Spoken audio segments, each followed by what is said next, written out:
How do you balance your work and family and then the competitive instincts that you have? I make compromises and sacrifices. I mean, you hear a lot of athletes talking about sacrifices you make, and I'll admit, I mean, I have zero social life. There's none. I mean, it's either work, working out, or family. I haven't seen a movie in I don't know how long. Don't go to clubs anymore. So what's really gone is my social life, but I wouldn't trade it for the world. Yeah. Yeah. How focused on your diet and food consumption, volume, and the type of foods you eat? How do you find yourself like really focusing on that?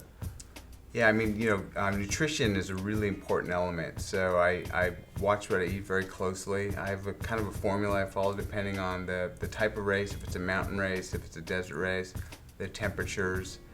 So I have both the caloric intake that I follow as well as electrolytes. Mm-hmm. So looking at your keeping your electrolytes within balance is really critical. It's the same thing when you're riding. I mean, if you throw your lights out, it's a death spiral.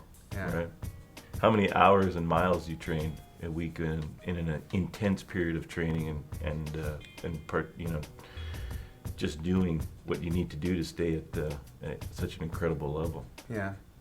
Well, part of the challenge for an athlete like me, kind of a alternative sports athlete, is trying to balance, still making a living with training as hard as I can. I mean, I can't, these races I do, you win the Badwater Ultra Marathon, which is, the world's toughest foot race, and you get a belt buckle.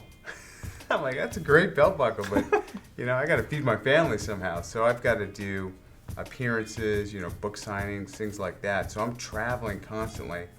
And my biggest challenge is trying to get in, those 80 to 120 miles a week and those, 5-6 hour training blocks a day for 5-6 days straight leading up to an event. But that's ideally what I'd like to do is train, 4 to 5 hours a day for 5 days a week.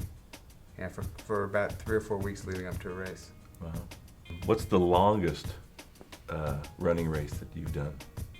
Well, the longest continuous run I've ever done was I ran one time 350 miles, and that took me 81 hours and 44 minutes of running, and that was a little psychotic, Yeah, it was kind of out of body that third night, running without sleep, just, kind of fading in and out of consciousness, and I thought, this is probably a feel right before you die, so maybe I should stop.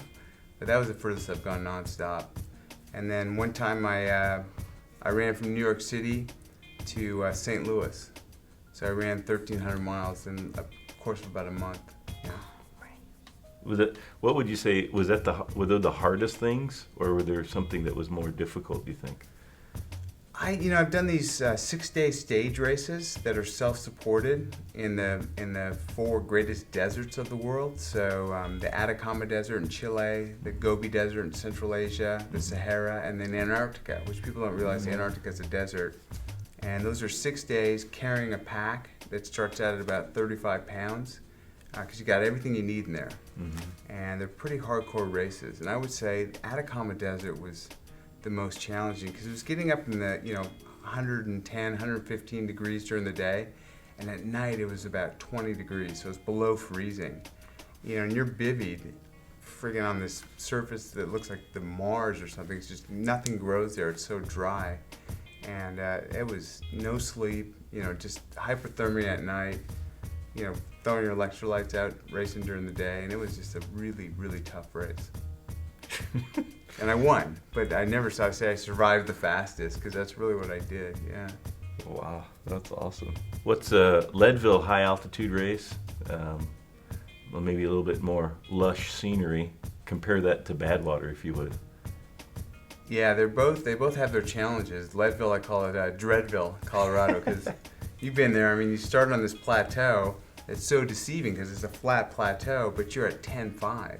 So you're at elevation, and then you climb up over Hope Pass, which is about 12.6, and it gets a little intense. I mean, your ears ring, you get all the signs that you might have haste coming on. You just don't know. Mm-hmm. So that's and it's mountainous. I mean, it's snowed on me at the top of Hope Pass before.